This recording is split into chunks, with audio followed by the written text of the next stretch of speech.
Gladiators, welcome back to IGTV. Gladiators Star. Today I have a special guest. Dave and I realized that we had too much masculine energy in our podcast, and we thought today we're going to find. Actually, I sent it to the universe saying I want an outstanding, smart lady to come and join us as our special guest. And today we have Silvia Vianello. Vianello. Welcome, all the way from Italy. Yes. Thank you so much. Welcome. Join us in the arena. Thank you for inviting me. Tell us a little bit about you. You're a professor. Yes, I'm a professor. So, professor of what? And tell us more, please. Finance. Yeah, I have a PhD in economics and finance. So I like teaching people how to invest wisely, and with a little bit of more consciousness, their money. So you have your own university? I have my own school. Yes. Mm-hmm. Before I was teaching in top-notch business school all over the world, until I decided that maybe it was time for me to have my own school. Were you ever an entrepreneur before, or is this the first time? No, I was an entrepreneur in Italy as well, and also in the United States. Before. What businesses did you have? Before, consulting. Yeah, consulting. Always in economics and finance? And in marketing and digital and technology. So I always like to see what is new. Yeah. It sounds like your expertise, Dave. 100%. I'd like to wind it back a little bit. What made you want to go into this industry? Which industry? Finance or marketing? Well, into the finance industry. What made you? Because it sounds like you've been in it your entire life. You've always been fascinated by it. You studied it. Yeah. But not everybody does. Why was it so special to you? Well, there are several reasons. So my bachelor is in marketing sales.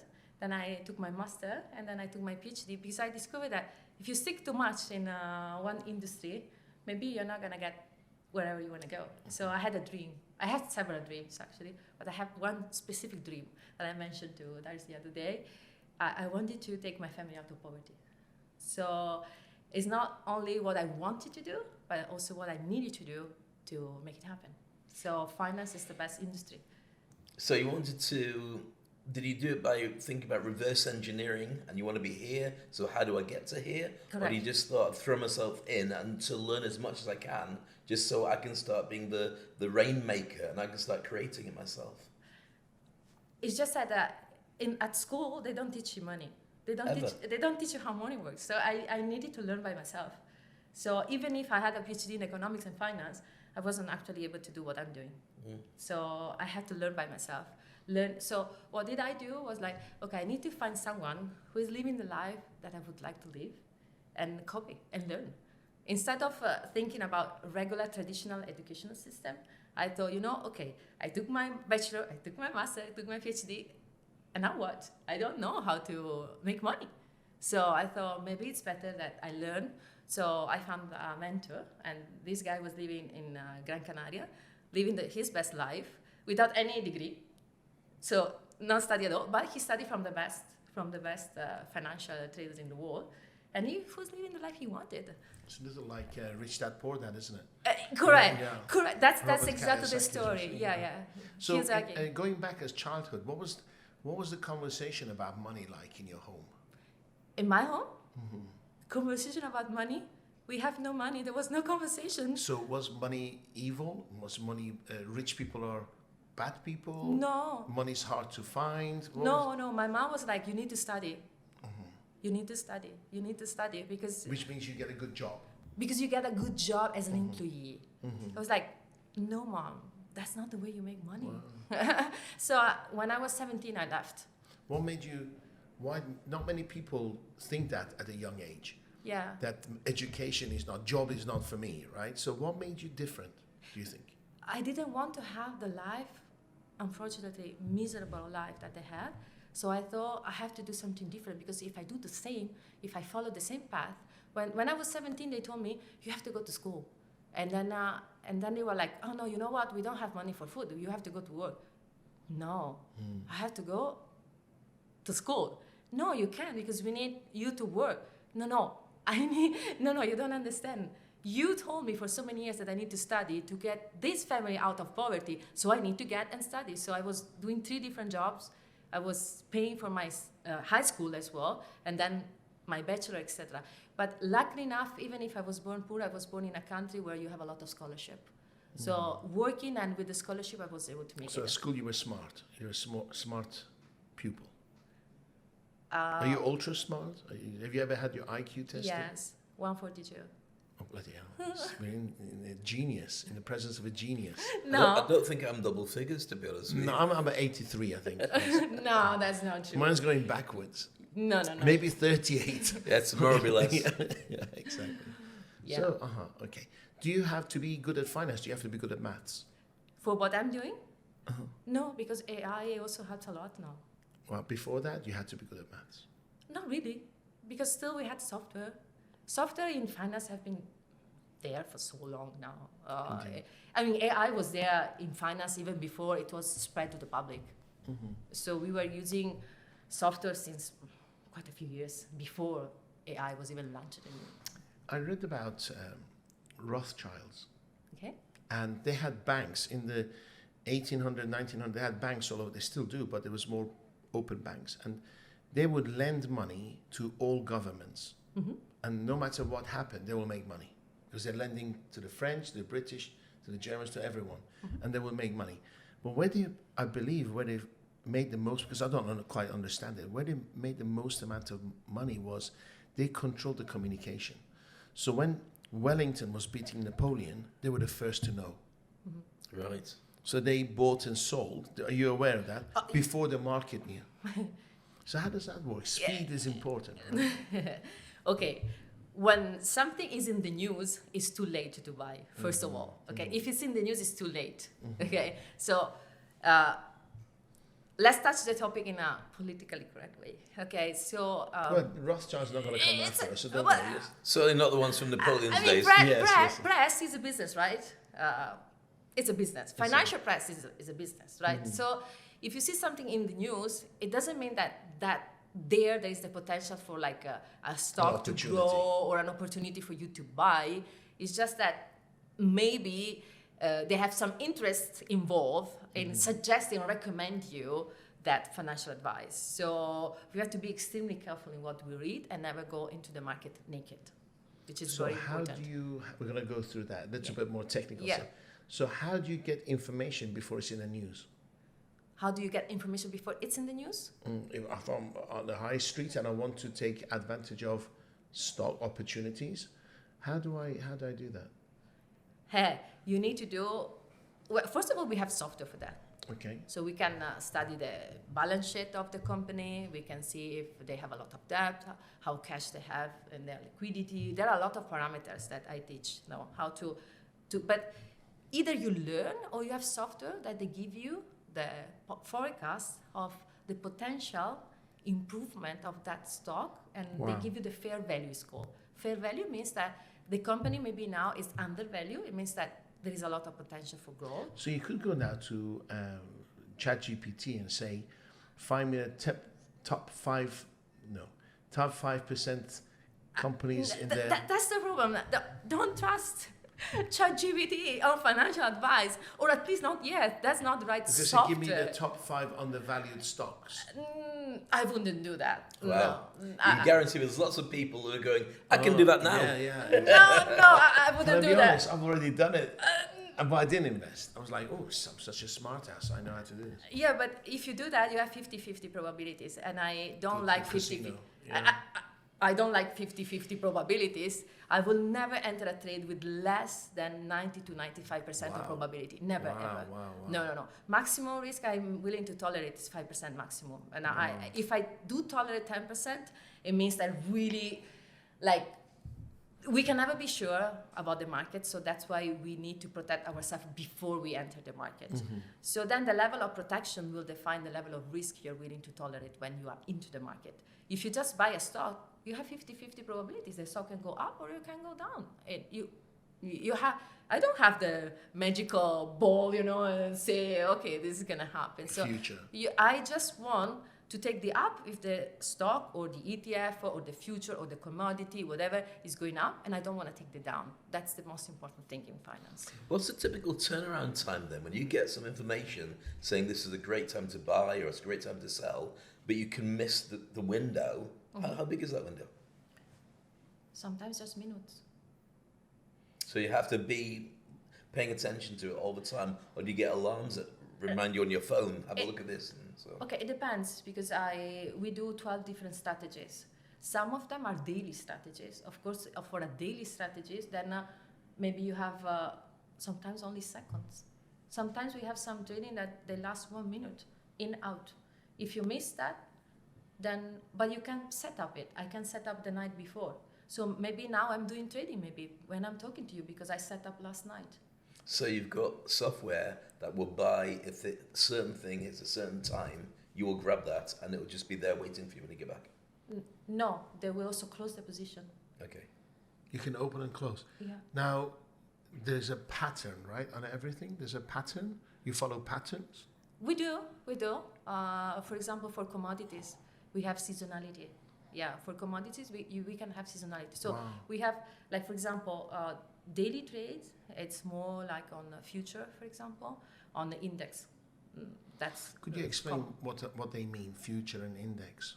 So index, like SP 500, we have the top 500 companies in the on states. Because why it's called SP 500? Because ideally they consider the top 500 companies, not just in the States, sometimes worldwide. In the world.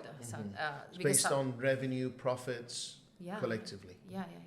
So based on the market values. And then we have NASDAQ. NASDAQ, we have the top technological companies, okay? And then we have other, like Russell 1000, Russell 2000, depending on, if they're a small company, mid cap, depending on the capitalization of the company. Yeah. Wow. And then I've got so many questions. Yes, Are you I good can with see this? that. I've got mine in a back burner here. I've got so many questions to But ask. for the average person, they don't know enough about this to get involved. It's like literally trying to cross a street, not near a zebra crossing. You will get run over. You see it all going like that, and it's really hard to know when to jump in. But it what you do see, eliminate the chances of being run over, because you go to. but that's like exactly Silvia. the point. There's lots of people all the time, especially in fintech and crypto, saying, I can help you. I've got an amazing deal. Have you got any money? Let me show you exactly how to do it. It's been typical for wealth managers before crypto to help you, but then you go, where's he gone? And he's gone out of business himself. So even worse now with the crypto financial situation. So where would be the starting point? Should somebody do like you did and just learn to do it yourself? Or should you get an expert in and trust them? In which case, what criteria do you need for those experts? Thank you for this question. That's very, very interesting. Okay, so recently, for the first time in history, I think, the UAE government decided to have the film influencer license. Mm-hmm. So I contacted them. I contacted the authority because I wanted to see the parameters. And I received all the documentation like a few days ago, really recently. Yes. So finally, also we will have, they established right now, like a week ago, finally in the UAE, we will have like a license. So it will be a first way to see who is reliable and who is not reliable. Because they ask for a lot of stuff, like your criminal report, your credit score, and a lot of documents. My PhD, they are asking everything. My work experience, a reference letter from the business. They're asking for everything just to see. So they actually knew what they were doing. It's not like, let's see how it goes. We come out with a rule, let's see how it goes. They actually know what they're doing. Not only that, they say that also we would need to have some training on how and when and what we can post on social media, for example, and how we can deal with the business. So, but it's the first actually country, for my best knowledge, is the first country in the world doing this. And but I then think there's Americans and the British, they can advertise from there on our platforms here. That doesn't kind of stop the gurus. Well, I was going to jump on what you were just saying there, just to expand it a little bit further. There's one thing from being in a different country and taking advertising space here, but there's also a fact, but with this new qualification, does that mean everybody is working in the market, unless they get qualified? they cannot do anymore. They can't So get fined. it's wiped out the entire market. You can get deported. So the phone's not going to ring Yeah, with people it trying to is. sell me anything for a while. No, Ma- unless they have. I mean, they just established that, but I hope that will clean a lot of Wow. Well, scammer. if you're on a do not call list, they're not supposed to contact you anyway, right? But they do. So you need to Still report good. them, get the hassle of reporting and finding it. Well, you don't get anything anyway for reporting it. So All right. I'm so happy. I'm so happy, and I'm preparing all the documentation because I because you really want- want to have the license but as then possible. most of your clients are not in the UAE. Most of your clients are all over the world, right? So Yes, yes. so somebody in America or Australia or South Africa can advertise their online expertise here. Online advertising will be Yeah. controlled as well. Yeah. Yeah. Do you think so? From Yes. abroad. From abroad. Well, for example, in Italy, we have already this authority. We don't have a license like the feed influencer license that we're going to have here, but the authority is checking on whoever is posting something, how, and Yeah, I think it's like a federal authorization in the UK Yeah. as well, but they're not very good. I think They always react to complaints. They're not proactive. Yeah, but I think the world is changing on this, and I'm pretty sure that a lot of countries will try to, copy this positive, example that we have in the UAE, and they will try to make it happen in their own country because it's necessary. Like you cannot continue scamming people like this. That's not normal. Professor, I've been, over the last 5-6 years, everybody's talking about crypto. Yes. Bitcoin is like, but then I'm sure you're listening, you're thinking there's opportunities in stock, there's opportunities in other places to make money. Sure. So what's your opinion about crypto? Is it here to last? What do you think about people listening thinking, well, I want to buy Bitcoin, Ethereum, do you advise people on Okay. crypto? Once again, let's go back 1 second. So crypto is like a betting, we can say. So it can go up or down. I don't do that type of trading, but now we have ETF spot, they are called. What does it mean? That they invest directly in Bitcoin, Ethereum, etc. Since they are ETF and they are regulated by the SEC in the States, then what I can do my strategies, which is called the squeeze strategy, with squeeze because we squeeze the market both up and down. Well, That's like why that. we call it squeeze. So what do? We can protect ourselves if Bitcoin is going down, because we have we call it, let's say, insurance, okay, to make it simple, not use a very technical glossary. So we can buy the insurance before we go into the market. So before we buy the ETF Bitcoin spot or the ETF Ethereum spot, for example, we buy the insurance. So if from that moment Bitcoin will go down, Opposite. I don't lose anything. I will sell the ETF for at least the same price that I bought it, or Ethereum for at least the same price that I bought it, and I take all the up if it goes up, and I don't take the down. That's the way we do Where'd you get the trading. insurance from? That's amazing tactics. Where'd you get the insurance from? Option trading from you can use for I used to do option trade. yeah. So what you do is you buy puts, You can buy a put, for example. but then Yeah, puts are time sensitive, aren't they? yeah, but you can decide. So puts are when it goes down, you make money. Calls are when it goes up. Okay. But then they are time restricted. As time gets away, their value goes down. It depends, because the put we have buy or sell, and call we have buy or sell. You can either buy or sell a call, or you can buy or sell a put. So Okay, depending let's on the say- way let's you say we mix. buy something at $100, okay, Yes. and then we think through the study it's going to go up 5%, for instance. Mm-hmm. But then we want to put insurance. Yes. So you have an option. You put yourself the idea at 1 o'clock. I'm going to buy $100 stock, and then I'm going to buy puts. Yes. Okay, that's going to cover me if it goes down. Yes. But the puts aren't so relevant to the price of the stock. They are maybe Depends on $1 volatility. Oh. The price of the put will depend on the volatility in that moment.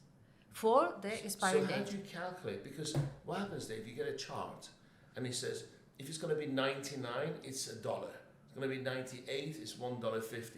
Where do you make that decision? Which one's the one you want? We have software.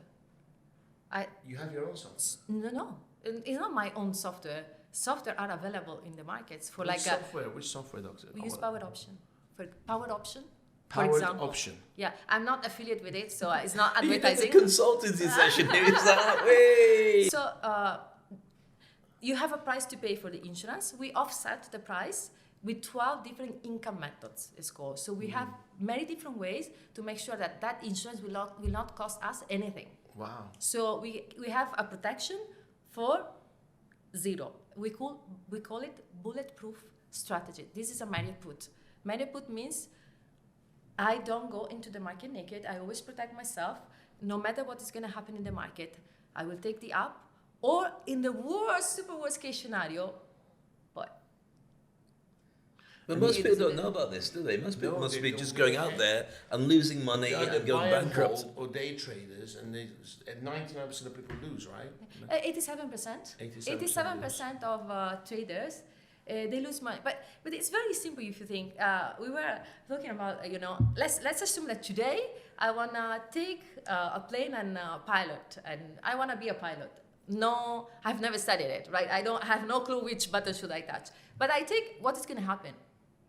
I'm gonna crash, right? There's no other option. 87% chance. No, 99.9 and infinitive, So this is gonna happen. So why people think that if you need to be a doctor, you need to study 10 years. If you need to be a lawyer, you need to study 6-7 years. If you need to pilot, an airplane, you need to study and take a license.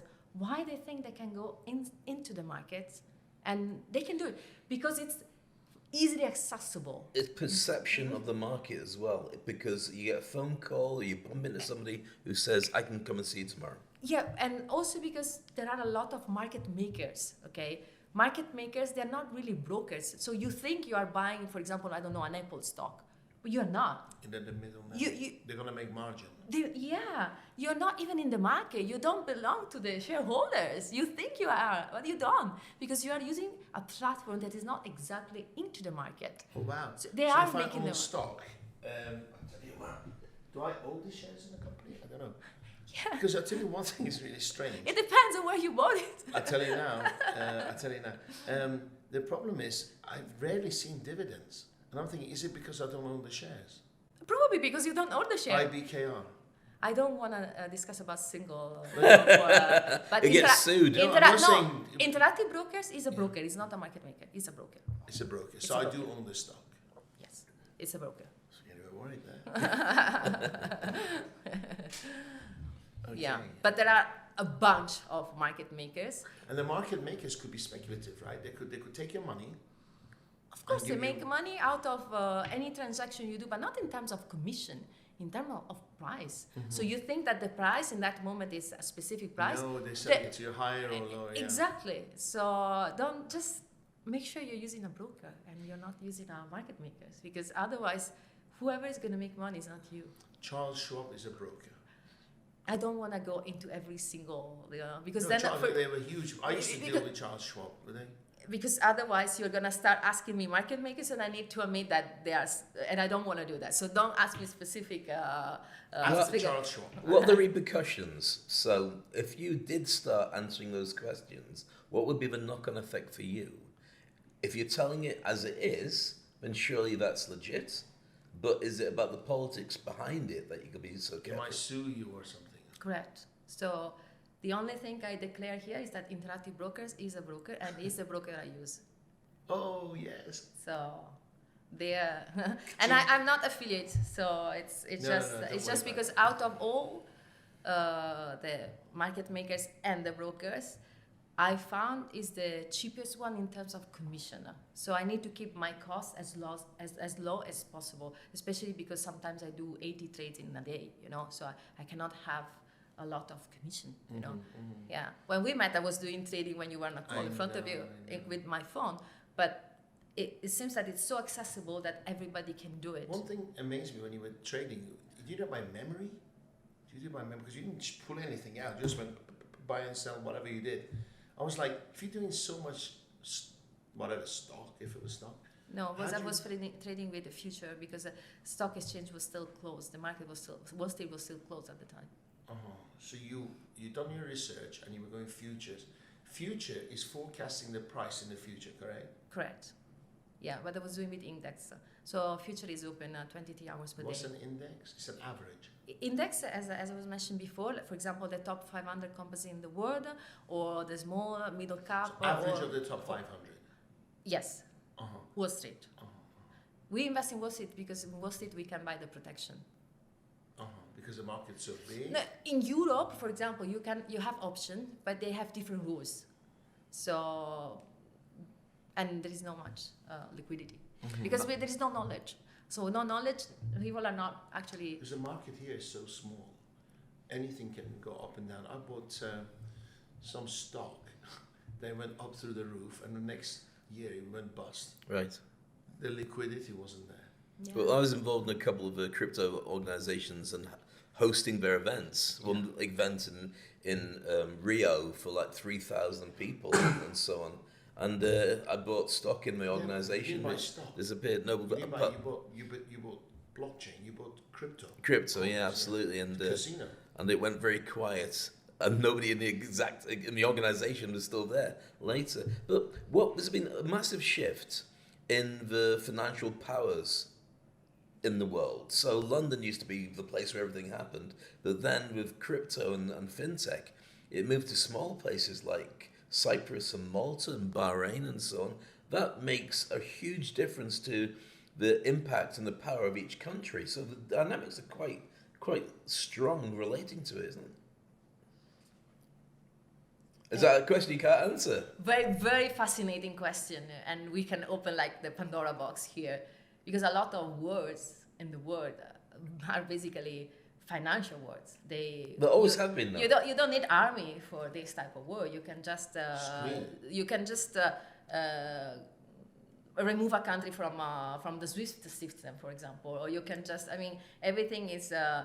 Now on semiconductor, rare earth, advanced technology, and financial reason are the reason why we have words, typical words. But there are a lot of words that we don't see and are very dangerous. Like a spread news, if you spread a fake news, for example, it can have an impact of 10,000 bombs, okay? Because I'm going to put a 200% tariff on China.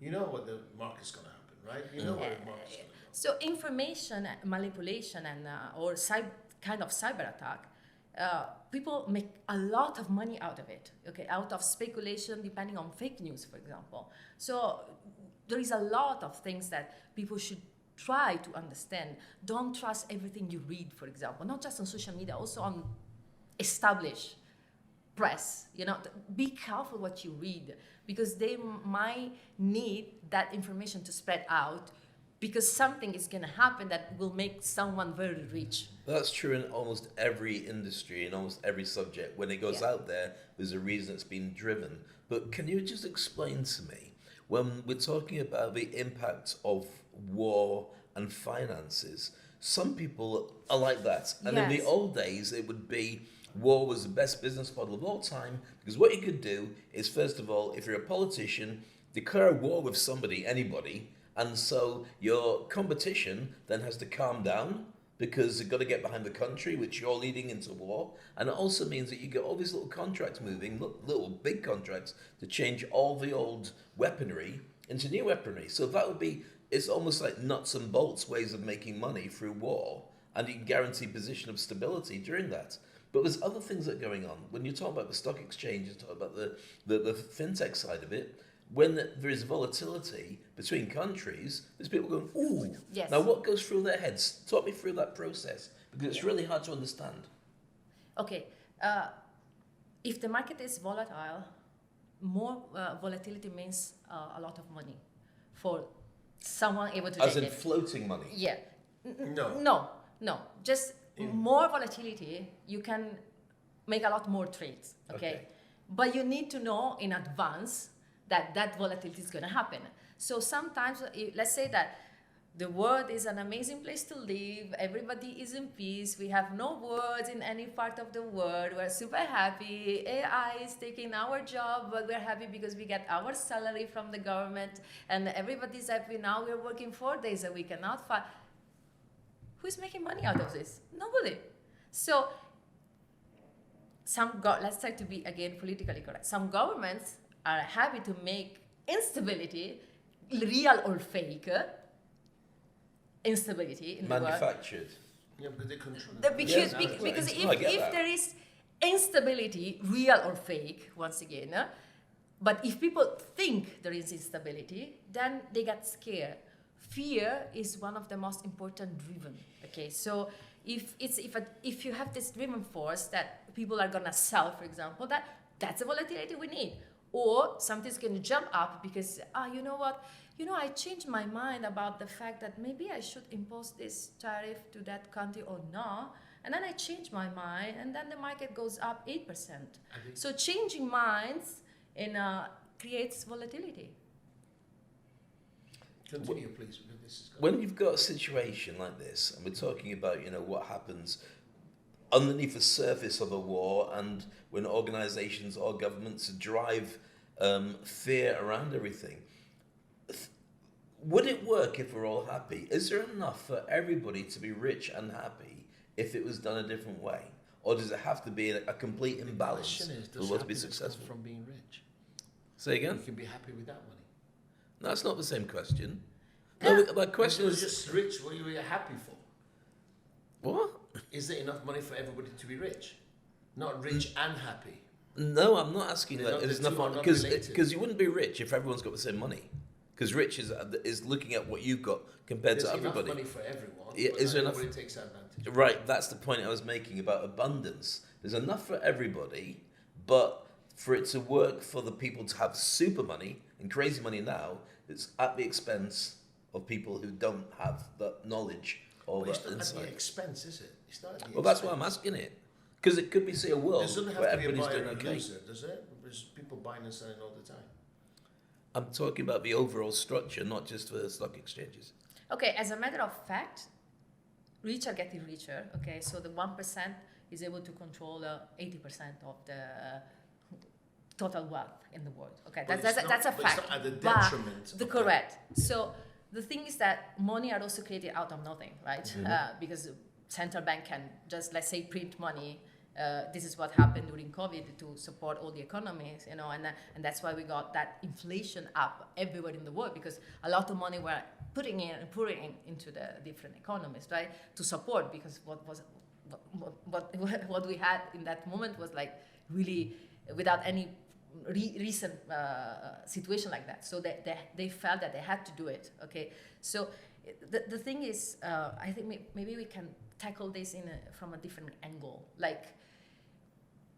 Because if we read the book Factfulness, okay, how the world is better than what we think.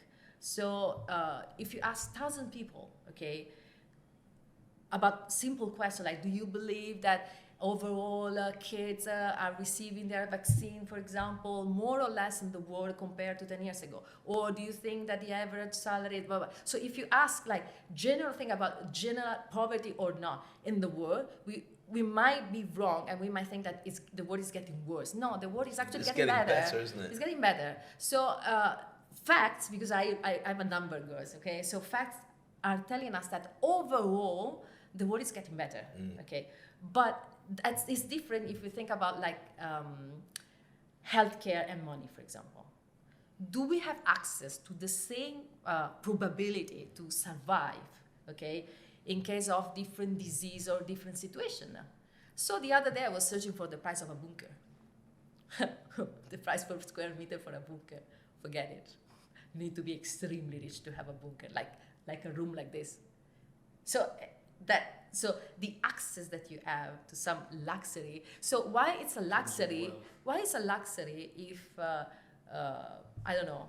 And let's say not the nuclear bomb, but let's say that an asteroid is gonna hit the planet. Why is a luxury to have such a luxury that you have to be multi-millionaire to have a bunker? You know, why is that a luxury? Why I don't have the same probability of survival? Are you seriously looking at buying a bunker? I was good. No, because I wanted to see why we had now this. People are selling them, are they? No, There's a market for bunkers? yeah, we have bunkers here in UAE as well. I didn't know. And you can buy? Yeah. Did you know that? I know I've got families at various places around the world who are in bunkers right now. Are you serious? Yeah, of course. But also, I mean, a few days ago, people got a call and they were there in the bunker. Wow. So So that's the thing, you know. So you need to think like why we don't have, you know, the possibility to save ourselves in case of a bad accident happen, or there were a time in history when, you know, the volcanoes, they were like erupted, and the entire world was like not in the dark, but like. I mean, the probability of survival is not the same for everybody. So, because it depends on how rich you are. Not if you have money now to buy food and to survive today, but it depends on what's going to happen in the world. That's where money counts. I'm sure. But what can you tell me through them? Because we've gone in a little bit into what happens during war and how there's massive opportunities. What about during COVID? When we had a pandemic, what happened to the money? Okay. Personally, during COVID, we had a lot of volatility. So as a trader, it was good times. I made 271% in a month. Wow. It was the only month but that happened to me. So you always need to consider like if you asked me 2 days ago when we had this situation here in the Gulf, the first thing I was asking myself is why they're doing this, and who is benefit from it, and how the markets would react, and what is going to go up, and how I can take the opportunity. So either you fear what is going to happen in the world, or you take advantage of it. There's nothing in between. You go into hiding, or you or you just like, whoa, okay, what's going to happen exactly? Okay, let's do it. So you need to know how to properly act. If there is a news like that one, then everybody's petrified, everybody's closing themselves in the house, or you're like, okay, let me see how these dynamics are gonna change the world. So the price of crude oil is actually a very important driven of markets. It's come down now, hasn't it? Oil's come down.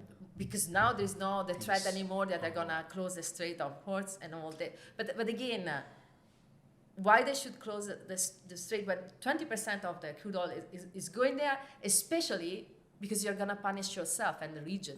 You're not gonna punish. You're not gonna punish someone else. You're gonna punish Europe. You're gonna punish China because they import from Iran, and you're not gonna punish your own pockets. You're not gonna punish the country that you think you're gonna punish because they export crude oil. So if they export crude oil, if the price goes up, they're laha. So again, you need when you start understanding these dynamics, whatever is going to happen, either a pandemic, biological mass destruction, bombs, instability, then you're like, okay, I know how to act and I take advantage of it. This is what I teach people, how to take advantage of situation, not to perish. So when, for example, we had the big inflation, I was like, guys, either to my students, to my community, either you get stuck in a situation where the price of this is higher, the utilities are higher, the rent is higher, this is higher, or you take advantage of the increase of the price. So instead of feel that you are punished by the situation, you take advantage of it. You need to change the perspective in life. And like, most people think opposite. Yes, they're scared, you know.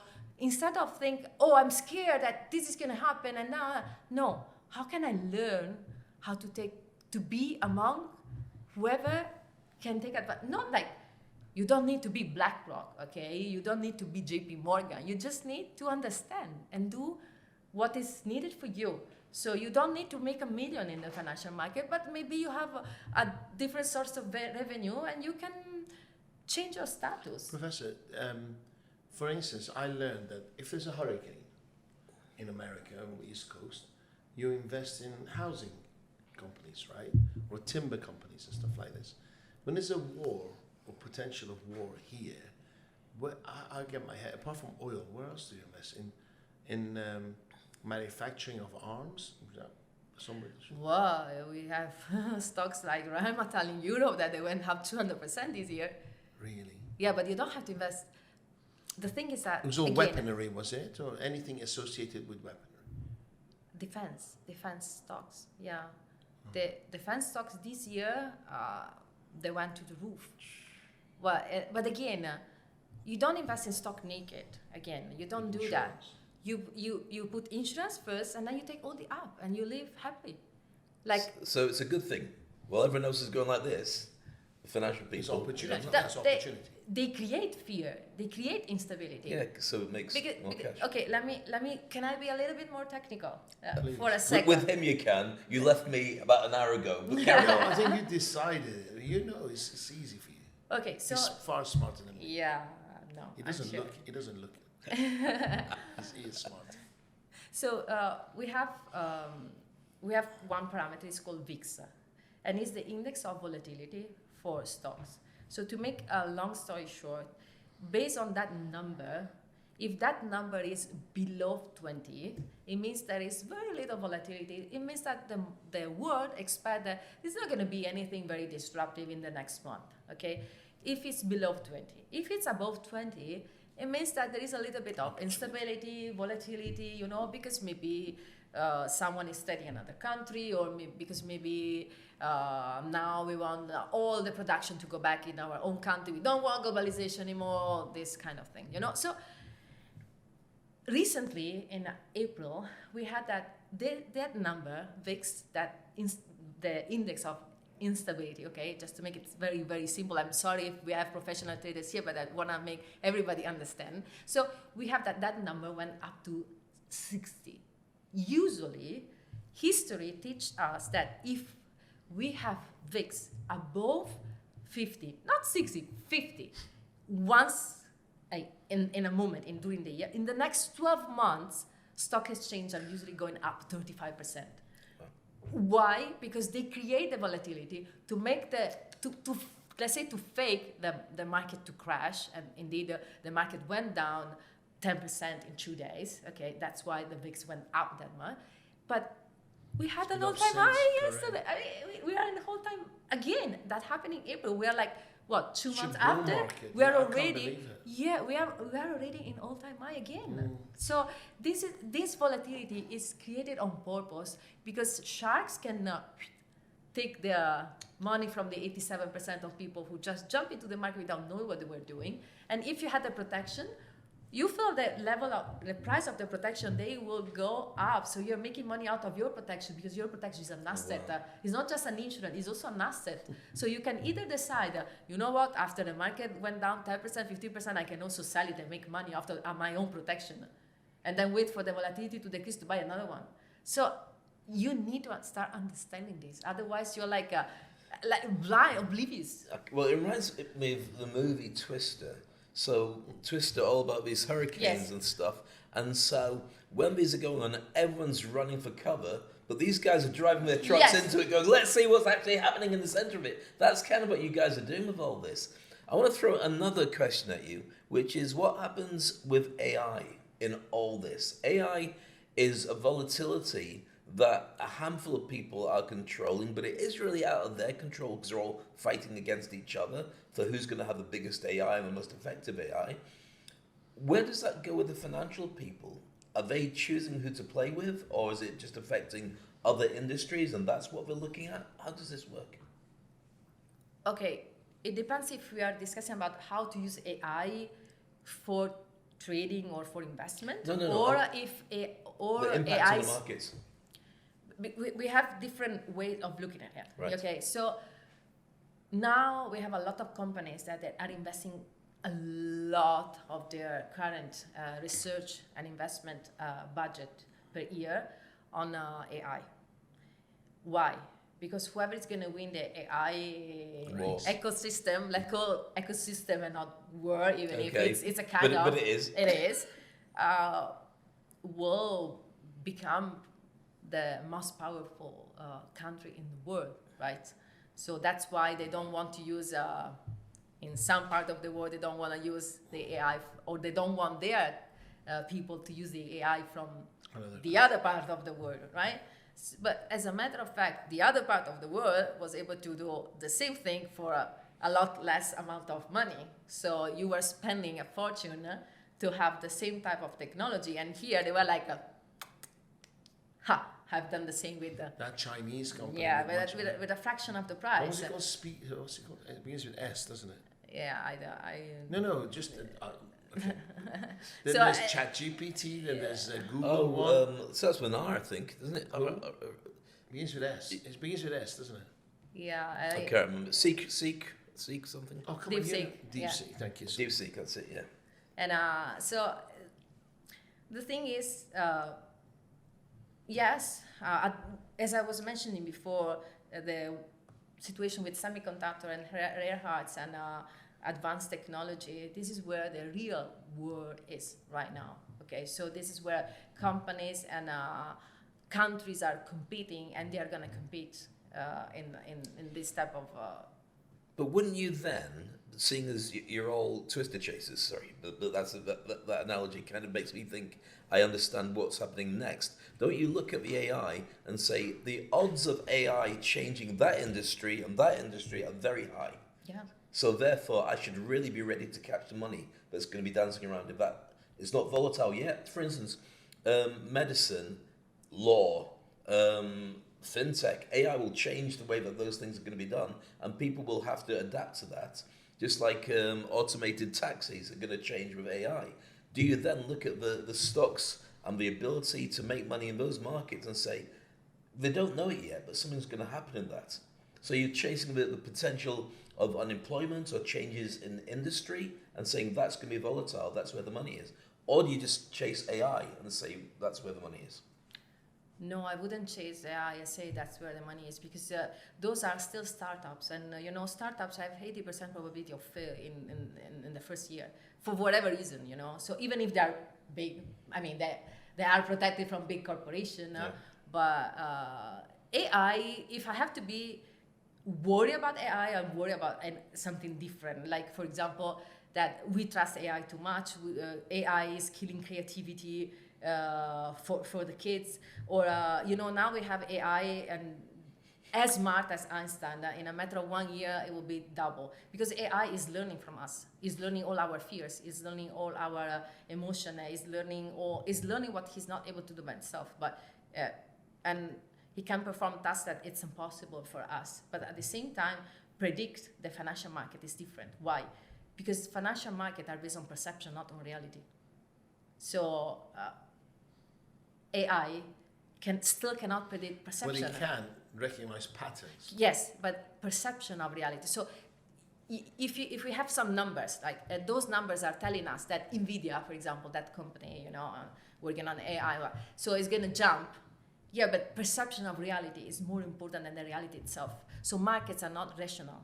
Most of the time, markets are not rational. Right. So that's why they spread fake news, etc. Because perception of reality, especially for the markets, but not only, is more important than the reality itself. So whatever people believe in, that is going to happen in the market. Even if it doesn't, at the end, the market will always go back to the fundamentals, but not necessarily in a short amount of time. It can take months, for example. So we need to figure it out. Okay, AI, technology.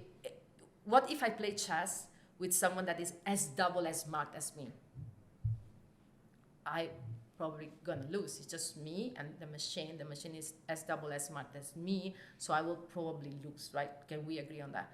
But markets, they depend on so many different variables, okay, and different behavior that still AI cannot forecast, because they are based on perception. They are not based on factual situation. Okay, so I'm not sure if I'm making myself clear. It makes perfect sense, and that's something even in emotions that AI can't do yet. No, because it works out patterns. Yeah. It doesn't work out what's actually happening with things anyway. The worst enemy in trading is you, your emotion.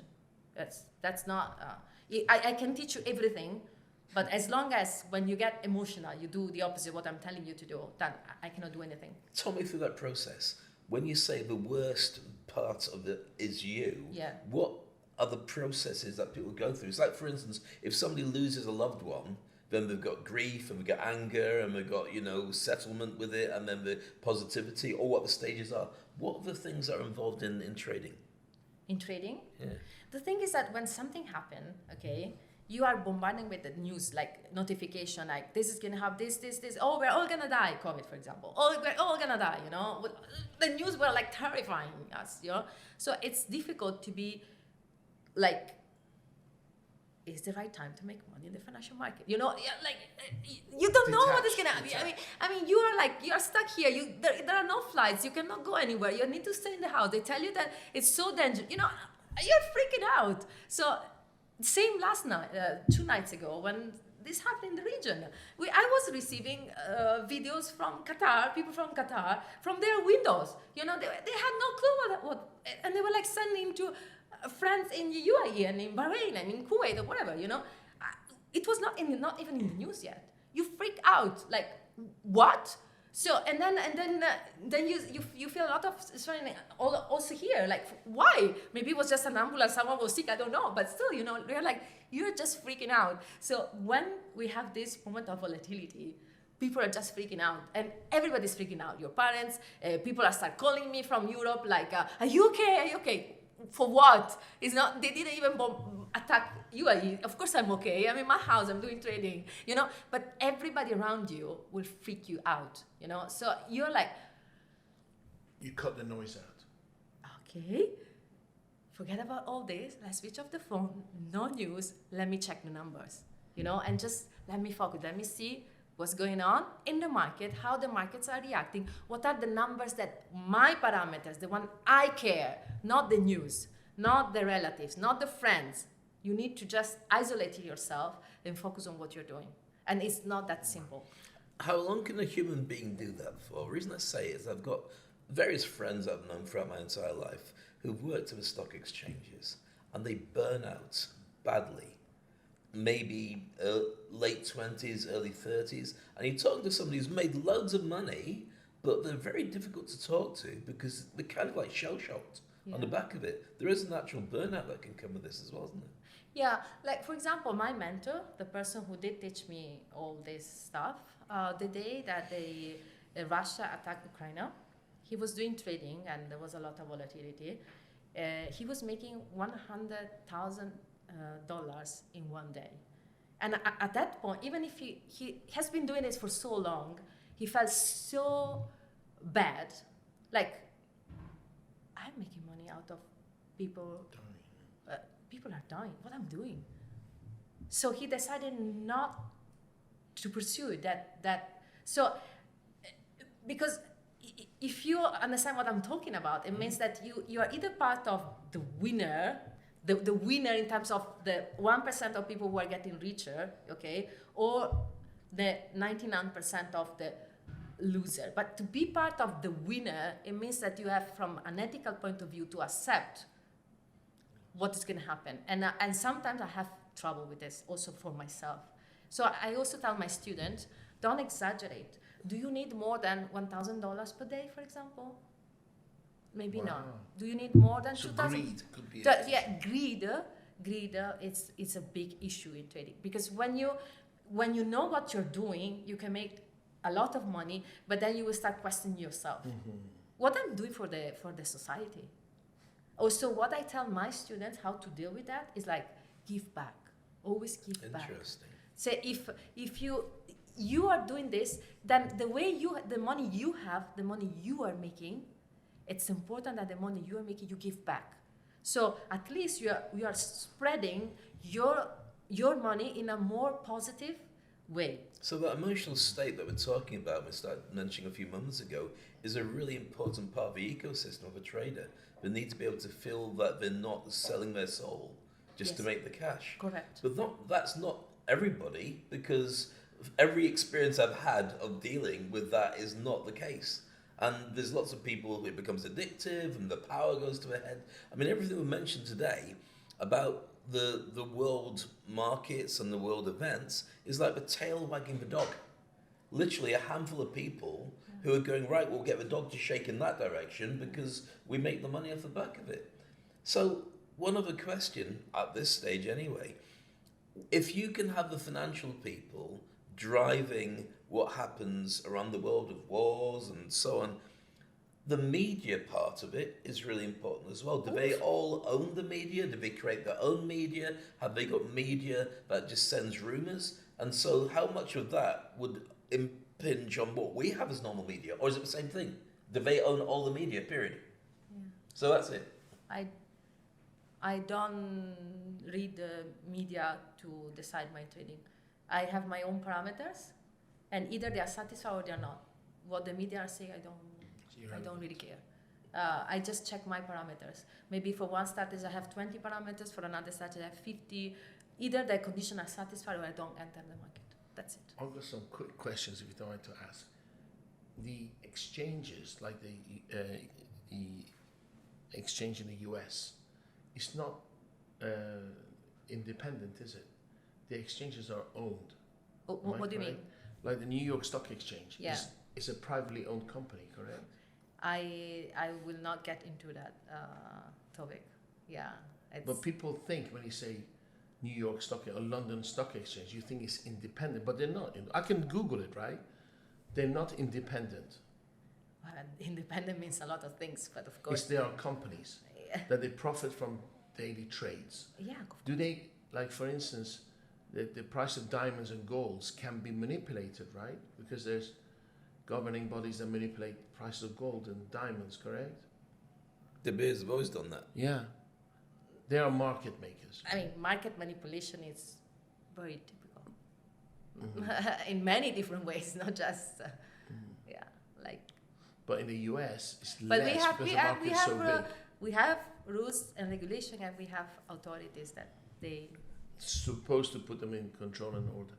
Yes. If I want to earn $1 million, I want to go to your course, and I want to earn $1 million by the end of the year. How much should I start off with? It depends on the strategy, actually, and Medium strategy. medium strategy. I wouldn't think like that. I would rather think like, okay, what are your goals, first of all? Making money is probably a large part of that. What are you going to do with that money? Are you going to, is it like children's education? Yeah, I mean, what you want to do, how much you're willing to risk. Do you want to risk 2% per trade, 3% per trade, 5%? You don't want to risk anything per trade, which is, again, more difficult, but of course less profitable. But with insurance, you can risk everything every day, no? No, because you need to pay the insurance as well. It depends on how much you pay. Okay. It depends on the volatility, the market condition, it depends on the strategy and a lot of different things. So we need to have a deeper and a further discussion. If I wanted, on average, if I want to have $1 million, can I start with 100,000? 10,000? No. For $1 million by the end of the year, no. Then that's not, no. So, okay, the markets on average, they give 10% per year, okay? So if you beat the market, it means that you're able to do 11, 12, 13% per year, and it's already considered pretty good, okay? So in some of our strategy, when we really push to the limit, and I tell my students, don't do more than, so when, for example, when I receive the report of my students and I see that they're making 20% per month, I usually get upset. They're doing something they shouldn't be doing. Exactly. So I'm like, what are you doing? This is not what I'm telling you to do. Why you are being so greedy? Because it's working, I know. But I'm also telling you that the time when it's not working, you will be punished by the market, you know? So don't do it, because we don't do that. So don't change the strategy the way you think is better just because you're making more money. I'm telling you, those are the parameters. Don't get out of those parameters. So if you do 10% a month, it's wow, enough. Don't do 20% because you're risking too much. There is no reason. Yeah, but so it depends, because if a person has like 10,000, you can risk more but maybe it's your life savings. So you know, so it depends on the situation of the person. Do you advocate compounding? Do you get your students to compound? The thing is that people don't like. Okay, trading is discipline. Okay, but like eating well is boring. Go to sleep at the same time is boring, and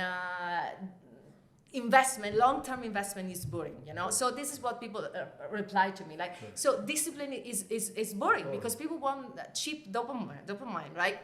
Scrolling. You know, this is because they got. So the thing is like long-term investment. You can have 10% per year. Okay, and you compound. Yes. Well, it's perfectly fine. There is nothing wrong with that. It's one of our strategy. There is nothing wrong with that. You just invest wisely in ETF and you compound it's fine. There's nothing wrong with that. But when people approach me, they want to make more than just that, You because want they don't want life-changing. they don't want to be rich in 30 years. You know, they wanna have a better life. I don't like, you know, when people approach me, I want to be rich. That's not the right approach. If you tell me that you want to have like another income, or like, for example, when I get approached from doctors, I'm always like, you have to promise me that you will keep on being a doctor, because we need you in this world.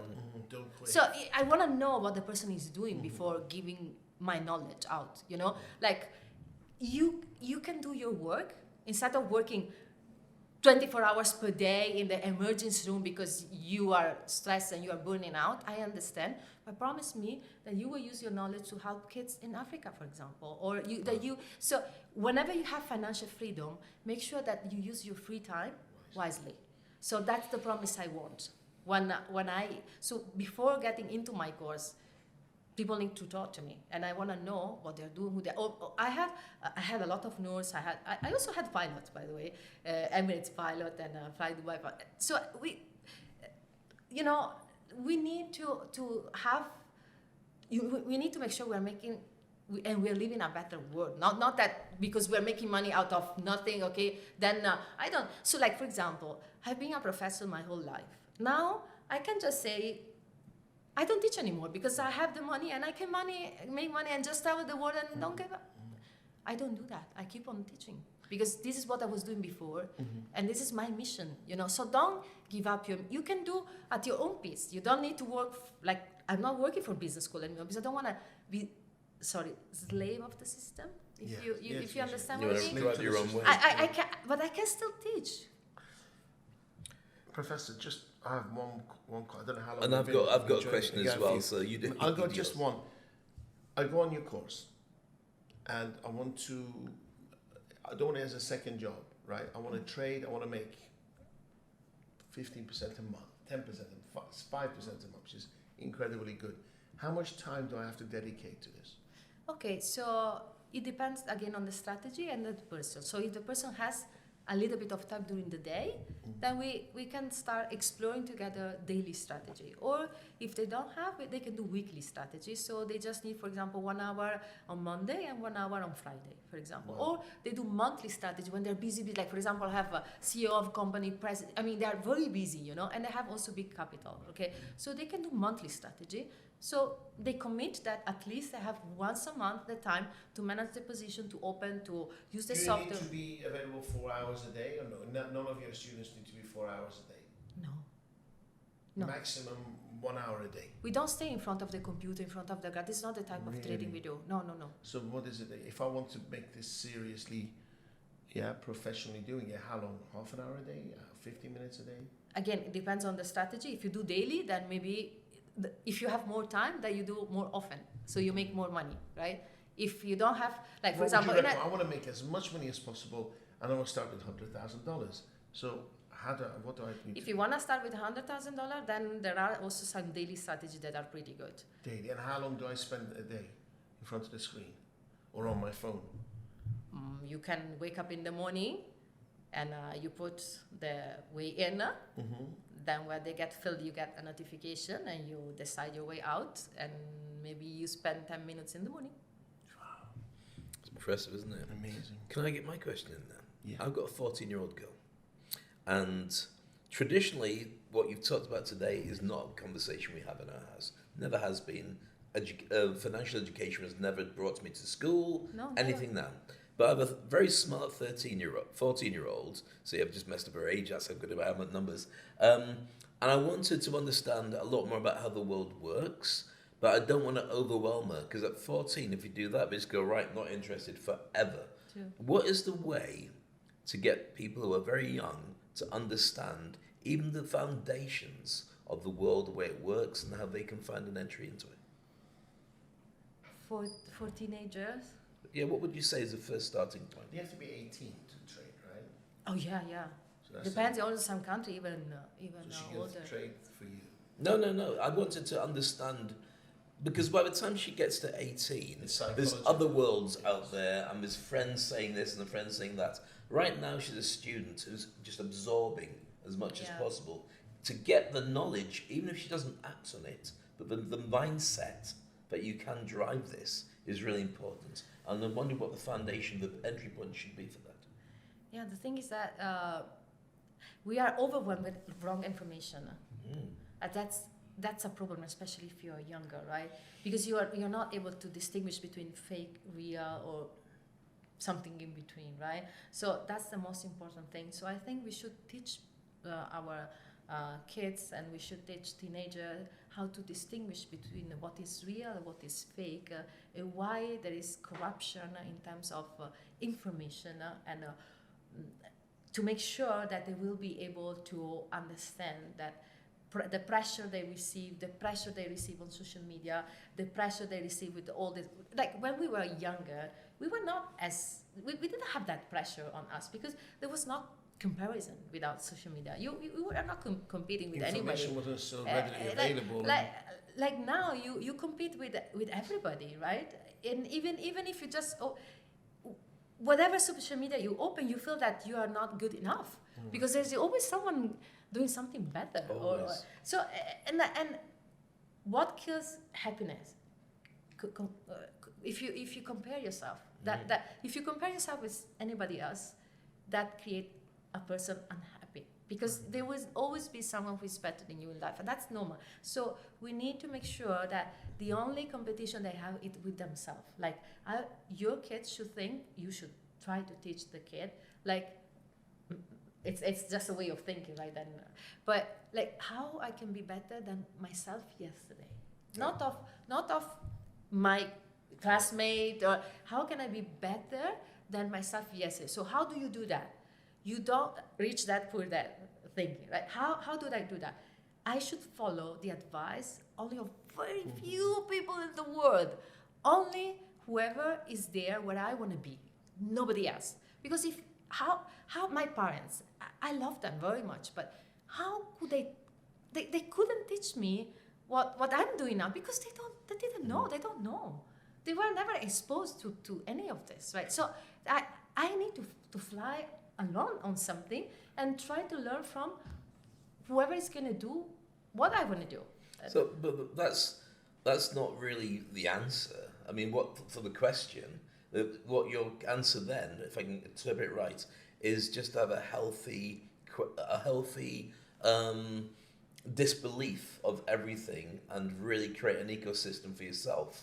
And that will lead you into the right point of mind. So when you see things and you read things, don't just see them as they are.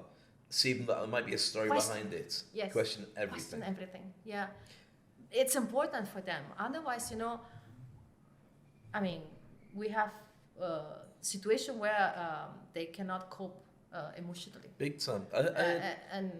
And it's risky. There's a really good analogy I read about social media and that thing you mentioned there where you turn it on and you go, oh my God, everyone's having a great time. Yeah. And I'm not having as good a time as everybody else. And the analogy is, imagine it's your birthday and you go into social media, you're celebrating it's your birthday. But when you actually go on, everyone's got a birthday that shows up. People don't turn up and say, I'm having a terrible, well, some people do. But you're just being bombarded by everybody's birthdays. And if it's not yours, which is once a year, then it's really overwhelming. And that's why you should ration it and you should have that in your mind when you go on. Celebrate those that's doing it, but it doesn't mean they're doing better than you. It's just that they're showing up on their birthday. Does that make sense? I think if she doesn't have a hunger for money and a love for wealth, she won't do it. You got to have that. You got to have a good relationship with money because this is the money business. The stock trading is a money business, right? So if she has a negative association with money, no matter what she listens to, she's never going to do it. Or she'll make a bit of money and then leave it, but it's all about discipline. Yes. So you need to have somebody who's disciplined, a child who's disciplined, hungry, and has a clear plan with what they're going to do with the money. How many people have a 14-year-old daughter that you can talk to about any subject where she's not going to choose not her own ready way yet. of doing it? She's not ready yet, right? But I know, for instance, Cayenne, 17, my son, he'll do it. Because he's hungry, he wants the best, he will do it. I have students that they are university students that they take my courses sometimes. Yeah, because actually the parents discover maybe my profile, or and then they are like, I would like my son or my daughter to.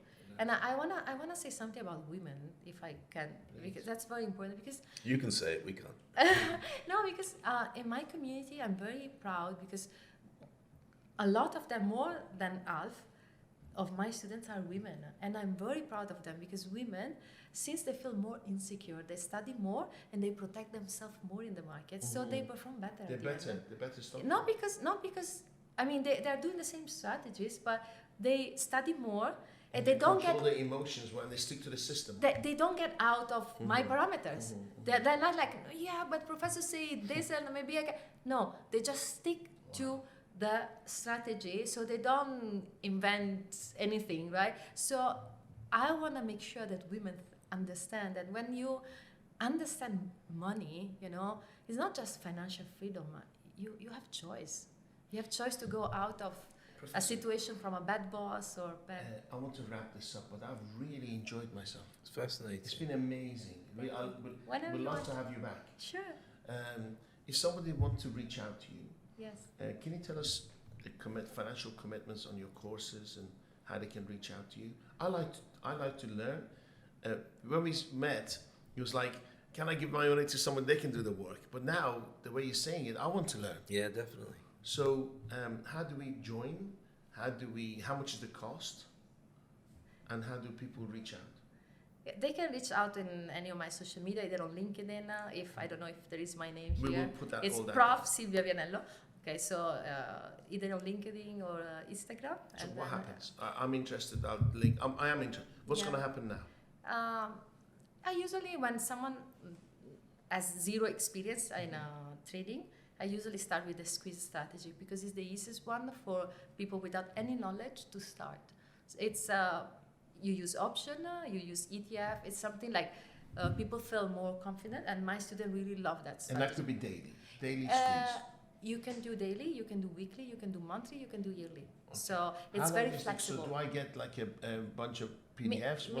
No. Okay, yes and no. So minimum budget is $10,000 with less makes little For trading? Minimum budget. Minimum. For trading. And the course?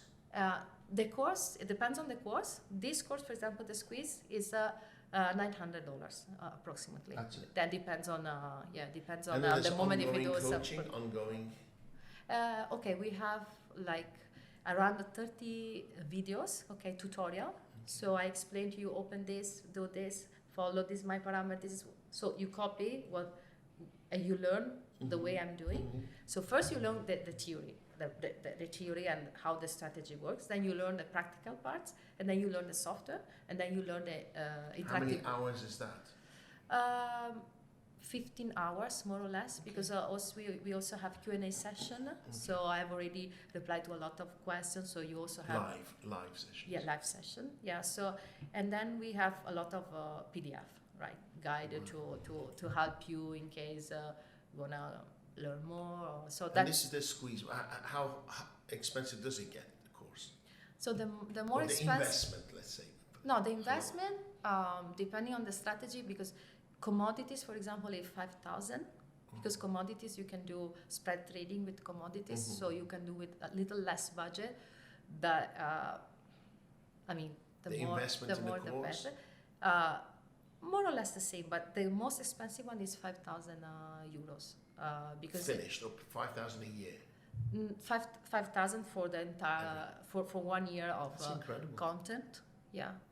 And in that case, you can do the daily, and in the daily, our goal is 1,000 per day. So even if maybe sometimes I think, well, a week has got your investment back. Well, I mean, it depends on the market condition, depends on a lot of things. But again, people need to learn. And need to learn how to take advantage of situation instead of get rid of. Let's get rid of fear and let's get into the winner basket. It's not easy. I'm not saying that it's easy what I'm doing. People need to study, and it's difficult at the beginning because you need to learn the glossary. You need to learn all the the parameters. It's not easy. Otherwise, everybody would be doing it, right? But whenever I have the commitment of the person, then during the day, you saw me the other day. You were. During the day is not that difficult after you have learned, okay? So to get to that point, you need to study. You need to study and be ready, because Do you trade when the markets are closed? No, you only do 5 days a week. you can trade future 23 hours per day, okay? But it's closed on the weekend. So during the day, you can 23 trade hours a day. for 23 hours. So weekends you're free. During the weekend, it opens late night here in UAE, but it depends also on the time zone where the person is, the right? stock market. Yeah, but I have people from Australia. I have people. I mean, from New York, they are in the same time zone, right? Or in America, or in South America. In Europe, they are similar to us, with just 2 hours or 3 hours, depending on the moment of the year. So, Professor, thank you. It's been amazing. Really It's been amazing. a massive eye opener because I've not jumped in at the level that you just shared. And what you've shared to me is a lot of points where I can go, actually, that makes sense to me. That makes sense to me. Actually, I do keep an eye out on this stuff a lot more. I didn't know how to capitalize on it the way that you've just shared. So it's been amazing. And you're going to new students. Definitely. Thank you. well, I have 2 new mentors for a lot of other Thank stuff. you so much. Thank you very It's much. been an honor having you here, and we'll do this again soon, all right? Thank you. Sure. This is it for us for summer, but we're going to hit it fast. Unless you want to use the office. We'll have a chat about it. That'd be interesting. To keep it going. Yeah. Love you, bro. You too. Thank you so much. Thank you very much. Thank Thank you you. for inviting Thank me. you. Gladiators, we'll see you till next time.